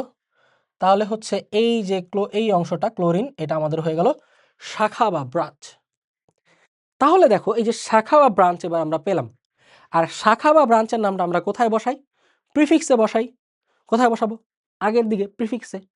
সো শাখা বা ব্রাঞ্চের যে প্রিফিক্স নামগুলো সেগুলোর জন্য আমাদেরকে একটু স্পেসিফিক্যালি জানতে হবে যে কোন শাখার জন্য প্রিফিক্স নাম আমরা কি কি পাই। ওকে, স্পেসিফিক্যালি আসো জেনে নেই কোন শাখার জন্য আমরা কোন প্রিফিক্স নাম পাই। দেখো আমাদের শাখা যেমন এই যে এটা CH3, এটাকে আমরা কি জানি? মিথাইল, তাই না? এই যে CH3, তাই না? এটার নাম হচ্ছে মিথাইল। সো এই গ্রুপটার জন্য আমরা আসলে এটার প্রিফিক্স নামটা মিথাইলই হয়। এটার গ্রুপের এইটার জিনিসটার নামই হচ্ছে মিথাইল, এবং এই মূলকটার নামই মিথাইল এবং প্রিফিক্স নামটাও মিথাইলই হয়। তারপর এই ধরনের যদি আমরা হ্যালোজেন পাই তাহলে আমরা কি কি পাবো দেখো। যেমন হ্যালোজেন কত কত হতে পারে? এটা হতে পারে ক্লোরিন, হতে পারে এই জিনিসটা ব্রোমিন, অথবা এটা হতে পারে আয়োডিন। দেখো আমি সাথে বোনাস হিসাবে আরেকটু একটু দেখিয়ে দিই। যেমন একটা থাকতে পারে এমন NH2, যেমন তোমরা ইউরিয়াতে দেখেছিলে। সো এই যে এই NH2 এই মূলকটার নাম হচ্ছে অ্যামিন মূলক। এই যে বন্ড দিয়ে NH2 অর্থাৎ এটা বন্ধন, অর্থাৎ এই পাশে যে কোনো জায়গায় সে যুক্ত হতে পারবে, যে কোনো কারোর সাথে যুক্ত হতে পারবে। এই যে দেখো এগুলো দিয়ে কি বোঝায়? মূলকের এই হাইফেন অংশটা দিয়ে তার বন্ধন বোঝায়, মানে তার এই হাতটা খালি আছে, এখন যে কারোর সাথে সে বন্ধন তৈরি করতে পারবে, এটাই বোঝায়। তাহলে এগুলা যদি থাকে আমাদের ব্রাঞ্চ আকারে, তখন তাদের ওই প্রিফিক্স নামের অংশটা কি হবে সেটা একটু দেখি। তাহলে প্রিফিক্স নামের অংশটা যেমন Cl থাকলে এটা হয়ে যাবে হচ্ছে ক্লোরো, ব্রোমিন থাকলে এটা হয়ে যাবে হচ্ছে ব্রোমো। ওকে, আয়োডিন থাকলে এটা হয়ে যাবে হচ্ছে আয়োডো, আয়োডো। অ্যামিন থাকলে এটা হয়ে যাবে হচ্ছে, অর্থাৎ NH2 থাকলে এটা হয়ে যাবে হচ্ছে অ্যামিনো। ওকে, অ্যামিনো। ঠিক আছে, আশা করি তোমরা ক্লিয়ার হয়ে গেছে, মনে রাখতে পারবা। তাহলে এবার আসো আমরা একটু দেখি যে এইটার ক্ষেত্রে আমরা এটার নামটা কি বলবো। এখন আমাদের কাজটা কি জানো? এইভাবে যদি ব্রাঞ্চ থাকে আমাদের একটা ইম্পর্টেন্ট কাজ হচ্ছে নাম্বারিং করা। ব্রাঞ্চ থাকলে ইম্পর্টেন্ট কাজ নাম্বারিং করা। এই নাম্বার করার অর্থ হচ্ছে কার্বনগুলোকে সংখ্যা দিয়ে মনে করা। নাম্বারিং করার অর্থ কি? কার্বনগুলোকে একটা করে সংখ্যা দেওয়া। এখন দেখো তো এখানে কয়েকটা বিষয় অ্যারাইজ করে, তোমরা নিজেরাই টের পাবা। তুমি যদি কার্বনগুলোকে সংখ্যা দিতে চাও, তোমার তো কয়েকটা ঘটনা চাইলেই ঘটতে পারে। কি কি ঘটতে পারে? তুমি এদিক থেকে 1 2 3 এইভাবে নাম্বার করতে পারো, অথবা তুমি এদিক থেকে 1 2 3 এইভাবে ডান পাশ দিয়ে নাম্বার করতে পারো, বাম পাশ দিয়ে করতে পারো। এখন তাহলে কনফিউশন সৃষ্টি হয়ে গেল কোন পাশ দিয়ে করব। এটার অ্যান্সার হচ্ছে এখানে ডান বা বাম কোনো কিছু দিয়ে জিনিসটাকে ফিক্স করা হয় না, বামেও না ডানেও না, এখানে একটা শর্ত জুড়ে দেওয়া হয়। শর্তটা কি জুড়ে দেওয়া হয় দেখো, শর্তটা হচ্ছে তোমার এই শাখাটা যেই পাশ থেকে তুমি শুরু করলে শাখাটা আগে পেয়ে যাবা সেখান থেকেই শুরু করবা। Very simple. এইটা তো মনে করো এদিক থেকে আসলো মাঝখানে, এদিক থেকে আসলো মাঝখানে। আমি এটার কথা যদি বলি, দেখো তো তুমি এদিক দিয়ে আসলে আগে শাখা পাচ্ছ না, এই যে দেখো 1 2, এদিক দিয়ে আসলে আগে শাখা পাচ্ছ না নাম্বারিং শুরু করলে। বাট তুমি যদি এদিক দিয়ে আসতা, এদিক দিয়ে আসলে কি পাইতা 1 2 3 এরকম হয়ে যেত না জিনিসটা। তাহলে সংখ্যায় আগে কোনটা আছে বুঝাই যাচ্ছে এদিক দিয়ে যদি আমি যাই, এদিক দিয়ে গেলে অবশ্যই আমি ব্রাঞ্চটাকে আগে পাচ্ছি। তাহলে আমার নাম্বারিংও করা উচিত এদিক দিয়ে, যেমন এই যে 1 2 3 4। ক্লিয়ার? বুঝাইতে পারছি আশা করি। তাহলে আসো নাম্বারিং করি। তাহলে আমি একটু এই ব্যাপারটা একটু ভালো করে বলে দিই, প্যাকেট করে বলে দিই নাম্বারিং এর ক্ষেত্রে আমরা কি করব সেই ব্যাপারটা একটু বলে দিই।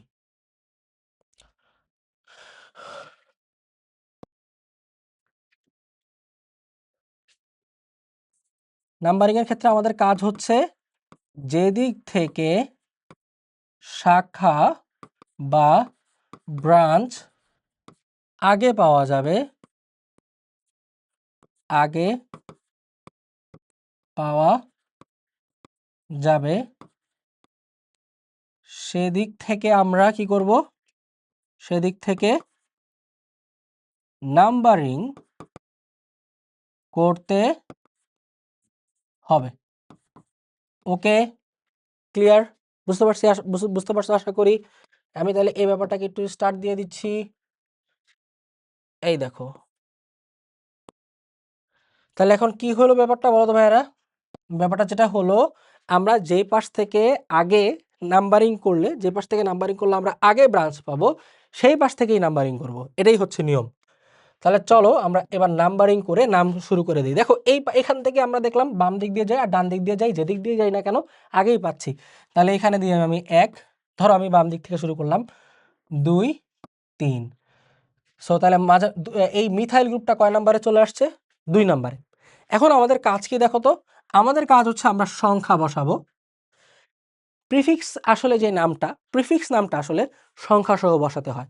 তাহলে এই ব্যাপারটা আমি একটু বলে দেই। দেখো এখানে খেয়াল রাখবা, সেটা কি, প্রিফিক্স নাম সংখ্যা সহ বসাবে, সংখ্যা সহ বসাবে, অবশ্যই এটা মনে রাখবা। ওকে, প্রিফিক্স নামটা কি সহ বসাবে বলো তো? সংখ্যা সহ বসাবে। তাহলে এই যে 2 নাম্বার আছে, তাই 2 দিয়ে একটা হাইফেন দিব।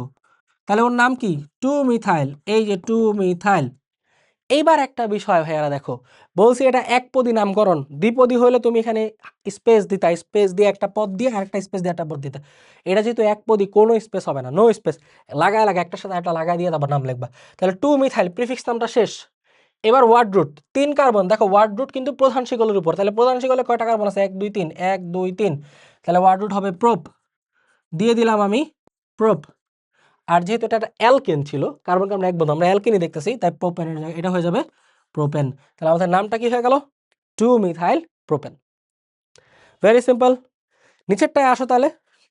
একইভাবে আমরা এই পাশ থেকে আগে ব্রাঞ্চ পাচ্ছি, তাহলে এই পাশ থেকে নাম্বারিং করি 1 2 3 4। এই তো আমাদের নাম্বারিং ডান, তাই না? তাহলে এখন 2 নম্বরে কি আছে? 2 নম্বর আছে হচ্ছে ক্লোরো, তাহলে আমরা কি লিখবো? 2 ক্লোরো, 2 ক্লোরো, 2 ক্লোরো দিয়ে এখন দেখো এখানে হচ্ছে প্রধান শিকল কয়টা? প্রধান শিকলে কার্বন কয়টা আছে? 4টা। 4-এর জন্য আমরা কি লিখি? বিউট। আর যেহেতু এটা অ্যালকেন, তাহলে একবারে লিখে ফেলবা বিউটেন। অ্যালকেন, তাই একবারে কি লিখে ফেলবা? 2 ক্লোরো বিউটেন। পারবা না? একদম ইজি, ভেরি ইজি, কোনো প্যারা নাই, ভেরি ইজি। সো এভাবে আমরা শাখা থাকুক কিংবা না থাকুক, যাই থাকুক, আমরা আশা করি আমাদের এসএসসি লেভেলের জন্য যতটুকু প্রয়োজন ওইটুকু পর্যাপ্ত পরিমাণ আমরা সবকিছু শিখে ফেলছি, মোর দেন পর্যাপ্ত শিখছি আসলে এই জায়গায়। তোমরা এখন এইভাবে তোমাদের অ্যাডমিশন পরীক্ষা হোক, মানে বেসিক্যালি হচ্ছে তোমরা যে 9-10 স্টেজ পার করবা, তারপর হচ্ছে এসএসসি পরীক্ষা তো দিবা অবশ্যই ইনশাআল্লাহ। এসএসসি পরীক্ষা দেওয়ার পর অনেকে আবার যে কলেজ অ্যাডমিশনের যে প্রিপারেশনের ব্যাপারটা থাকে, নটরডেম, হলি ক্রস এবং হচ্ছে সেন্ট জোসেফ কলেজ অ্যাডমিশনের ক্ষেত্রেও কিন্তু তোমাদের এই ব্যাপারগুলো কাজে লাগবে, একটু এক্সট্রা শিখে থাকলে সেটাও তোমার হেল্পফুল হবে। সো আমাদের প্লেলিস্টটা আমি আসলে এমনভাবে প্লেলিস্ট সাজাতে চাই তোমাদেরকে, যেন তোমাদের একদম সব কিছুর জন্য তোমাদের এই প্লেলিস্টটা যথেষ্ট হয় এবং পর্যাপ্ত হয়। তো আমার জন্য সবাই এই জন্য বেশি বেশি দোয়া করবা, ঠিক আছে? কেমন? আচ্ছা, এবার আসো তাহলে। এবার হচ্ছে আমি পরবর্তী অংশে চলে যাই। অ্যালকিনের নামকরণ। অ্যালকেনটা নিয়ে একটু প্যাচগোছ করে, অ্যালকিন নিয়ে তো মাথা ব্যথা নাই, জাস্ট সরলটাই হয়। অ্যালকিন নিয়ে তোমাদের এসএসসি লেভেলের জন্য অ্যালকিন নিয়ে শাখা টাখা এগুলো নিয়ে ভেজাল করা লাগবে না, জাস্ট তাহলে অ্যালকিনটা দেখো। অ্যালকিনের ক্ষেত্রে সহজ হিসাব দেখি। অ্যালকিন মানেই কি? অ্যালকিন মানেই হলো কার্বন কার্বন দ্বিবন্ধন। এইভাবে বাকি 4টা বন্ধনের মধ্যে 2টা এভাবে ওপেন থাকলো আর নিজেদের মধ্যে 2টা বন্ধন করলো। তাহলে অ্যালকিন মানেই কি বলতো ভাইয়া? কার্বন কার্বন দ্বিবন্ধন। তাহলে এবার আসো আমরা অ্যালকিনের একটা লিখি। ধরো এইভাবে আমি CH3 ডাবল বন্ড দিয়ে CH2 এইভাবে দিলাম, এটা হয়ে গেল আমাদের একটা অ্যালকিন। এখানে কয়টা কার্বন আছে বলো? 3টা না? তাহলে 3টা কার্বন থাকলে দেখো এই ব্যাপারটা একটু বলি। অ্যালকেনে যেমন সাফিক্স হিসাবে আমরা যুক্ত করেছিলাম n, একইভাবে অ্যালকিনে আমরা সাফিক্স হিসাবে যুক্ত করব হচ্ছে ইন। সাফিক্স হিসাবে কি যুক্ত করব? সাফিক্স হিসাবে ইন যুক্ত করব, ঠিক আছে? আমরা ইন যুক্ত করব।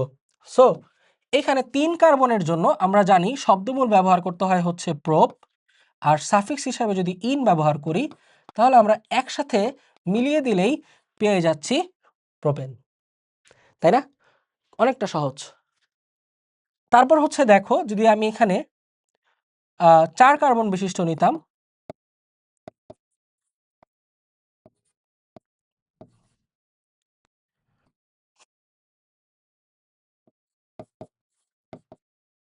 তাহলে এখন আসো এখানে আমাদের নামটা কি হয়ে যেত? এটার নামটা আমাদের হয়ে যেত 4 কার্বন যেহেতু, তাহলে বিউট প্লাস ইন, এটা হয়ে যেত বিউটিন, ঠিক আছে? বিউট প্লাস ইন হয়ে যেত হচ্ছে বিউটিন। Very simple. আশা করি তোমরা পারবে। তোমাদের এসএসসির জন্য এইটুকু পর্যায়েই যথেষ্ট, ঠিক আছে? কেমন? ওকে, এবার হচ্ছে আসো নেক্সটে যাই। অ্যালকাইনের নামকরণ। অ্যালকাইনটা আসলে কি? দেখো, অ্যালকাইনটা হচ্ছে কার্বন কার্বন ট্রিপল বন্ধন থাকবে, নিজেদের মধ্যে 3টা বন্ড থাকবে। এটাকে আমরা বলছি কার্বন কার্বন ট্রিপল বন্ড, নিজেদের মধ্যে 3টা বন্ড থাকবে, সেটাই হচ্ছে আমাদের অ্যালকাইন। সো এখন আসো আমরা একটা অ্যালকাইন যৌগ দেখে ফেলি। একইভাবে ধরো আমি এইভাবে এই যে এটা আঁকলাম বা এই যৌগটা দিলাম, দেখো এখানে কয়টা যৌগ দেখতে পাচ্ছ? কয়টা কার্বন দেখতে পাচ্ছ? 3টা, এবং এখানে কিন্তু কার্বন কার্বন ত্রিবন্ধন আছে। তাই এই ব্যাপারটার নাম, এখানে ত্রিবন্ধন আছে 3টা কার্বনের জন্য প্রোপ, আর ত্রিবন্ধন যেহেতু আছে তার মানে এটা একটা অ্যালকাইন। তাহলে আমি এখানের সাথে সংযুক্ত করে দিচ্ছি প্রোপ প্লাস আইন, অর্থাৎ এটা হয়ে যাবে হচ্ছে প্রোপাইন। প্রোপ প্লাস আইন, প্রোপাইন, ঠিক আছে? তারপর যদি আমি 5 কার্বন বিশিষ্ট দেই, দেখো তো, ঠিক আছে? 5 কার্বন বিশিষ্ট যদি দিই আমি 4, দেন হচ্ছে এই তো আমাদের 5টা হয়ে গেল। তাহলে দেখো 5-এর জন্য আমাদের শব্দমূল ছিল হচ্ছে পেন্ট, প্লাস আমরা বসিয়ে দিব হচ্ছে আইন, তাহলেই আমরা পেয়ে যাচ্ছি পেন্টাইন। এইভাবে আমরা পেয়ে যাচ্ছি পেন্টাইন। আশা করি তোমরা সহজেই, খুব সহজেই এই নামকরণগুলো করতে পারবে। এই হচ্ছে আমাদের অ্যালকাইন গেল। সো আচ্ছা, তাহলে এই ব্যাপারটা আমি একটু বলে দেই। ঠিক আগেরবার যেমন অ্যালকিনের জন্য বলেছিলাম সাফিক্স হিসাবে আমরা ইন যুক্ত করেছি, তার মানে এখন দেখতেই পেলা যে আমরা সাফিক্স হিসাবে আসলে আইন যুক্ত করলাম। সো অ্যালকাইনের ক্ষেত্রে সাফিক্স হিসাবে আমরা যুক্ত করেছি হচ্ছে আইন, ঠিক আছে? অ্যালকাইনের ক্ষেত্রে সাফিক্স হিসাবে যুক্ত করেছি আমরা আইন।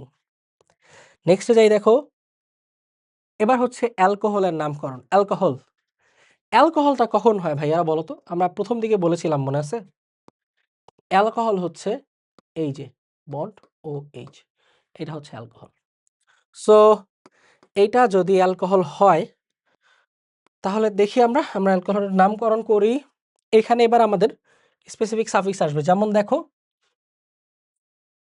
এই যে দুই কার্বন বিশিষ্ট এই যে OH দিয়ে দিলাম। বলো তো এখানে কার্বন কয়টা আছে? 2টা আছে, তাই না? 2টা কার্বনের জন্য আমাদের কিন্তু ইথ থাকবে। কি থাকবে? 2টা কার্বন যেহেতু আমরা পেয়ে যাব হচ্ছে ইথ। ওকে, এবার এখানে একটা ফ্যাক্টর আছে, জানো কি? ফ্যাক্টরটা হচ্ছে যখন আমরা এইভাবে স্পেশাল কার্যকারীমূলক পেয়ে যাব, এই যে OH, এবার আমরা অ্যালডিহাইড দেখব, তারপর আমরা কার্বক্সিলিক অ্যাসিড দেখব, এরকম যখন স্পেশাল কার্যকারীমূলকটা পেয়ে যাব, তখন আমাদের ওয়ার্ড রুটে ইথ তো থাকবেই। আবার এই যে যৌগগুলা, এগুলোর মধ্যে কিন্তু দেখো একটু ভালো করে, এই ব্যাপারটা অনেকের অজানা থাকে। আমি একটু এখনই ক্লিয়ার করে দিচ্ছি তোমাদেরকে যে আসলে কি হইলো। তোমরা হয়তো এতক্ষণ নিয়ম ধরে যদি আগাও তাহলে আমার, আচ্ছা আমি একটু বলি, আবার আরেকটু স্পেসিফিক করে দিই, তাহলে দেখবা যে জিনিসটা আরেকটু ভালোভাবে মজা পাবা এই ব্যাপারটা বুঝতে গেলে। ধরো আমি এখানে, তাহলে আমার যে নর্মাল কাজ কি ছিল? আমি হচ্ছে ওয়ার্ড রুট বসাবো আর সাথে সাফিক্স দিয়ে দিব, এটাই তো আমার কাজ ছিল, কোনো প্রিফিক্স তো নাই। তাহলে ওয়ার্ড রুট, তাহলে অ্যালকোহলের জন্য সাফিক্স হচ্ছে অল। অ্যালকোহলের জন্য আমরা সাফিক্স কি বসাই? অল বসাই। অ্যালকোহলের জন্য সাফিক্স কি বসাবো? অল বসাবো, অল। তো এখন দেখো, অ্যালকোহলের জন্য সাফিক্স আমরা অল বসাইলাম, তাহলে ইথের পর আমি যদি ওয়াল লাগাই দেই, এটা ইথল হয়ে গেল। ইথল ডিথল এগুলো কিন্তু শোনো নাই এর আগে, বাট বরং এটার নাম যদি কেউ শুনে থাকো, তোমরা এর আগে শুনে আসছো, এটাকে ইথানল বলে। এইখানে ঘটনাটা কি ঘটছে এটাই বলি। দেখো এখানে যে ঘটনাটা ঘটলো, এটাকে আমরা ইথ এর সাথে, ওইখানে যে ব্যাপারটা বলতে চাচ্ছি, যে ইথের সাথে দেখো এগুলা কিন্তু সব তোমার এই কার্বন কার্বন একক বন্ধন, এই অংশটা কিন্তু এখানে থেকে যায় বা আছে। এই অ্যালকিন আর আইন, অ্যালকিনের সময় ইন আর আইন যোগ করার সময় আমরা একক বন্ধনের ব্যাপারটা বিবেচনা করি নি। যখন দ্বিবন্ধন ত্রিবন্ধন চলে আসবে তখন আমরা একক বন্ধনটাকে বিবেচনা করব না। বাট এমন যদি যৌগ হয় যেগুলো হচ্ছে হাইড্রোকার্বনের সাথে আরো জাতক আছে, এই যে OH থাকতে পারে বা অ্যালডিহাইড থাকতে পারে, এগুলো থাকলে তখন আমাদেরকে এই একক বন্ধনটা বিবেচনা আনতে হবে।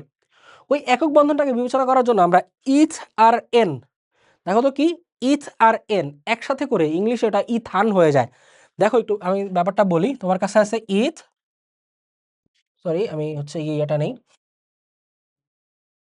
দেখো আমাদের কাছে থাকবে হচ্ছে ইথ আর অ্যালকেনের যে এন, ওকে, এই জিনিসটা একসাথে হয়ে যাবে, এই জিনিসটা একসাথে হয়ে যাবে ইথেন। আচ্ছা তাহলে আমি যদি এই জিনিসটাকে একসাথে করি তাহলে এটা হয়ে গেল ইথেন, তাই না? এরকম হয়ে গেল না? এটা তো আমরা দেখছি একক বন্ধনের জন্য আমরা এই কাজটা করছি, ইথেন হয়ে গেছিল। আচ্ছা, বা বিউটেন, 4 এর জন্য বিউটেন, 5 এর জন্য, 3 এর জন্য প্রোপেন, বিউটেন 4 এর জন্য। এবার এটার সাথে আমরা অল দিয়ে দিই, এই যে দেখো অল দিয়ে দিলাম, অল এর ইংলিশ হচ্ছে OL, অল। ইংরেজিতে ব্যাপারটা দেখতে হবে, এই রুলসগুলো কেমনে আসলো, নামটা বাংলায় এটা কেমনে হলো, ব্যাপারটা তো বাংলায় নিয়ম না, নিয়মটা হচ্ছে ইংরেজি, ওখান থেকে বাংলা আমরা আনতেছি উচ্চারণ। দেখো তো একদম সেম আগের ওই সমস্যাটা অ্যারাইজ করলো না? একদম প্রথম দিকে যে ব্যাপারটা বললাম, যে এই যে নামের শেষে আর এই যে প্রথম দিকে, এভাবে মূলের শেষে আর যদি শব্দমূলটার শেষে আর সাফিক্সের প্রথমে যদি একই ভাওয়েল চলে আসে, মানে ভাওয়েল চলে আসে একই বলতে AEIOU যে কোনো একটা, তাহলে আমরা তখন এই লাস্টের অংশটা বাদ দিয়ে দিই। তাহলে এটা লাস্টের অংশটা বাদ দিয়ে দিলে এটাকে আর এ নেই, উচ্চারণটা থাকে ANE। দেখো ANE, এটাকে আমরা, এইটা জিনিসটাকে আমরা কি বলতে পারি? ANE, এটাকে আমরা না হয় এন বললাম, ভালো কথা। তাহলে এইখানে এই পাশে একটু দেখাই, কি বললাম বলো তো? ANE, এটাকে আমরা এন বললাম, খুব ভালো। AN যদি শুধু থাকে এটা কি আর এন হয় না? এটা তখন এই জিনিসটা আন হয়ে যায়। কেমন কি হয়ে যায় বলো তো? আন। তাহলে যে ইটা না থাকার কারণে আমাদের ফাইনালি এই যে শুধু একসাথে ইটা না থেকে এটা হয়ে গেল ইথান, আর সাথে ওই যে ওল বসে গেল, তাহলে হয়ে গেল কি বাংলায়? ইথানল। তাহলে এইখানে তার মানে আমরা কি পাচ্ছি? আমরা তার মানে এখানে কি পাচ্ছি বলতো? এই পাশে আমরা পাচ্ছি সেই ইথান আর হচ্ছে অল, তার মানে একসাথে হয়ে গেল এটা ইথানল। আশা করি তোমরা বেসিকটা বুঝতে পারছো, এটা একটা ওপেন সিক্রেট, এটা জেনে থাকাটা খুবই ভালো। আশা করি তোমরা বুঝছো এবং ব্যাপারটা তুমি অনুধাবন করতে পারলা যে আসলে কেন, কিভাবে, যারা কেউ যদি অলরেডি এই ধরনের নামকরণ শিখে থাকো তাহলে এই হচ্ছে সেই ওপেন সিক্রেট যে কিভাবে এইগুলো হয়ে গেল। হইতে তো পারতো ইথল নিয়ম অনুযায়ী, কিন্তু কেন হইলো না এই ব্যাপারটা। সো আমি আরেকটা এক্সাম্পল দেখিয়ে দেই, যেমন 4 কার্বন বিশিষ্ট যদি হয়, CH3 CH2 CH2 CH2OH, তাহলে এটা কি হইতে পারতো? এটা হইতে পারতো হচ্ছে বিউট প্লাস, তাহলে একবার বিউটানটা লিখে ফেলি, বিউটান 4 কার্বন যেহেতু, দেখো তো এই যে একটা, এই 1 2 3 4 4 কার্বন যেহেতু, তাহলে এটাকে আমরা কি লিখতেছি দেখো, বিউটান প্লাস অল হয়ে যাচ্ছে কি বিউটানল। ঠিক আছে, ভেরি গুড, পারবা আশা করি। নেক্সটে যাই, অ্যালডিহাইডের নামকরণ। দেখো অ্যালডিহাইডটা কি? অ্যালডিহাইড হচ্ছে এই যে এটা, বন্ড CHO, বন্ড CHO, এটাই হচ্ছে আমাদের অ্যালডিহাইড। ঠিক আছে, যাদের শেষে এরকম বন্ড CHO OH থাকলে এরকম হচ্ছে কি আমাদের OH থাকলে ছিল অ্যালকোহল, এভাবে বন্ড দিয়ে CHO এই গ্রুপটা থাকলে হয়ে যাবে অ্যালডিহাইড। অ্যালডিহাইডের সাফিক্স কি হয় দেখো, অ্যালডিহাইডের ক্ষেত্রে সাফিক্স আকারে বসবে হচ্ছে এল। কি বসবে? এল। অ্যালডিহাইডের সাফিক্স আকারে বসবে এল। সো একটু পরিষ্কার করে লিখে দিই জিনিসটা,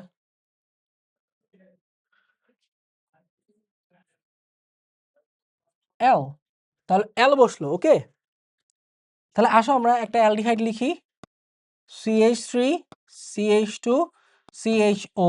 দেখো আমাদের কার্বন সংখ্যা গণনা করার ব্যাপারটাই হচ্ছে মেইন, কার্বন সংখ্যা গণনা করার ব্যাপারটা কিন্তু মেইন।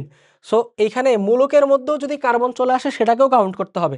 এর আগে যেগুলো ছিল, যেমন দেখো OH, এটাতে তো মূলকে কার্বন ছিল না, এই OH এর মধ্যে কিন্তু কোনো কি নাই, কার্বন নাই।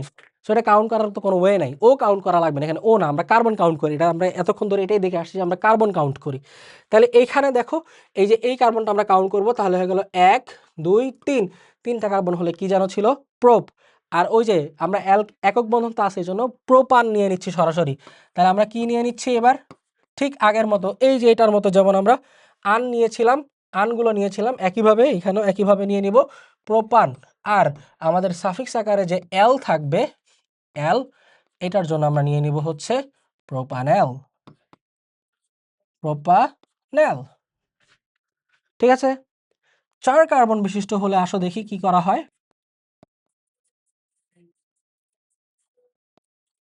4 কার্বন বিশিষ্ট, 1 2 3 4, তাহলে কি হয়ে যাবে, বিউট টান প্লাস এল, বিউটান প্লাস এল কি হয়ে যাবে, বিউটান প্লাস এল হয়ে যাবে হচ্ছে বিউটানেল, বিউটানেল। আশা করি অ্যালডিহাইড পারবা। নেক্সটে যাই, this is our final one, this is suppose two B hour final one. এটা হচ্ছে আমাদের, দেখো এইটা হলো carboxylic acid. Carboxylic acid, how do we write carboxylic acid? এইটার মূলক হচ্ছে এইভাবে COOH, এইটা হচ্ছে আমাদের কার্বক্সিলিক অ্যাসিড, COOH। সো এইখানে হচ্ছে আসো আমরা এবার দেখে ফেলি যৌগগুলা কেমন হয়। প্রথমত বলি এটার সাফিক্সের নামটা কি, এটা একটু স্পেশালি মনে রাখবা, বাকিগুলো তো একটু ছোটখাটো করে হয়ে গেছিল। এইটার সাফিক্সের জন্য আমাদেরকে একটা গ্যাপ দিয়ে ইউজ করতে হয়। এইভাবে প্রথমে লিখতে হয় হচ্ছে অয়িক অ্যাসিড। কি লিখতে হয়? অয়িক অ্যাসিড। তাহলে এটা সাফিক্স আকারে থাকবে অয়িক অ্যাসিড। যেহেতু এটা একটা অ্যাসিড, তাই এখানে অ্যাসিড শব্দটা উচ্চারণ করতে হয়। তাহলে এখানে সাফিক্স থাকবে অয়িক অ্যাসিড। এবং এইখানে এসে এই যে এতক্ষণ যে আমরা এক পদ মেনটেন করেছিলাম, একটার সাথে একটা যুক্ত করে একটার পর একটা লাগিয়ে দিয়ে একসাথে লাগিয়ে মেনটেন করছিলাম, এখানে অ্যাসিড কথাটা লেখার সময় আর একসাথে লেখা লাগবে না। তাহলে এই কার্বক্সিলিক অ্যাসিডের এই অ্যাসিড অংশটার জন্যই কিন্তু মূলত আমরা ওই এক পদ, এই পর্যন্ত এক পদ থাকে, শেষে অ্যাসিড শব্দটা এক্সট্রাভাবে লাগাতে হয় স্পেশালি কার্বক্সিলিক অ্যাসিডের জন্য। সেটা আমরা আলাদা করে লাগাবো, তখন আর এখানে স্পেস না দিয়ে একসাথে লাগিয়ে না, বরং অ্যাসিডটাকে একটা স্পেস দিয়ে তারপরে হচ্ছে আমরা বসাবো নামটা। তাহলে আসো দেখি কিভাবে করা যায়। যেমন দেখো CH3COOH, তাহলে এখানে কয়টা কার্বন আছে? দুইটা, এই একটা, দুইটা কার্বন। তাহলে 2 কার্বনের জন্য আমরা কি বসাবো? ঠিক আগের মতোই, এবার হয়ে যাবে ইথান, ইথান প্লাস অয়িক অ্যাসিড, ইথান প্লাস অয়িক অ্যাসিড। এটা কি হয়ে যাবে দেখো, একসাথে করলে এটা হয়ে যাবে ইথানোয়িক অ্যাসিড। Ethanoic acid. এই যে দেখো আমি অ্যাসিডটাকে একটা গ্যাপ দিয়ে লিখেছি। একইভাবে আসো দেখি আরেকটা যদি কার্বন সংখ্যা বাড়িয়ে দেই, ধরো এটা আমি 3টা কার্বন বিশিষ্ট দিলাম, তাহলে এটার নাম কি হয়ে যাবে বলো তো? এইটা হয়ে যাবে হচ্ছে প্রোপান প্লাস, দেখো প্রোপান কেন লিখলাম? ওই যে 3 কার্বন বিশিষ্ট এর জন্য প্রোপান লিখলাম, প্লাস হচ্ছে অয়িক অ্যাসিড, তাহলে এটার নাম হয়ে যাবে হচ্ছে প্রোপানয়িক অ্যাসিড। Propanoic acid. তাহলে মোটামুটি এইভাবে আমরা বিভিন্ন যৌগের ভিন্ন ভিন্ন যৌগের নামকরণটা করতে পারি বা পারবো। আশা করি এখন থেকে তোমাদের নামকরণ নিয়ে আর কোনো সমস্যা হবে না। তোমরা এসএসসি লেভেল এবং কলেজ অ্যাডমিশনের জন্য পর্যাপ্ত পরিমাণ নামকরণের জন্য তোমরা এখন মাস্টার হয়ে গেছো আশা করি। সো এই নামকরণ ক্লাসটা করবা, যখন বুঝতে যদি সমস্যা হয় দরকার হলে আবার করো, কমেন্টে কোনো প্রবলেম থাকলে কমেন্টে জানাও এবং অবশ্যই খাতা কলম নিয়ে বারবার প্র্যাকটিস করো। এটা থাকবে আসলে নামকরণটাকে ভালোভাবে গেঁথে ফেলার জন্য। এটা আমি বলবো যে এই কাজটা তোমরা মাস্ট করো। এতে করে দেখবা যে নামকরণটা একদম ভিতরে গেঁথে যাবে। এটা নিয়ে সমস্যা ভবিষ্যতে আর কোনো সমস্যাই হবে না এবং ইজিলি তোমরা নামকরণটাকে রপ্ত করতে পারবা। সো নামকরণটা শেখার সাথে সাথে একটু খাতায় প্র্যাকটিস করবা। ঠিক আছে? তাহলে আজকে এই পর্যন্তই থাকলো। দেখা হচ্ছে নেক্সট ক্লাসে। ধন্যবাদ।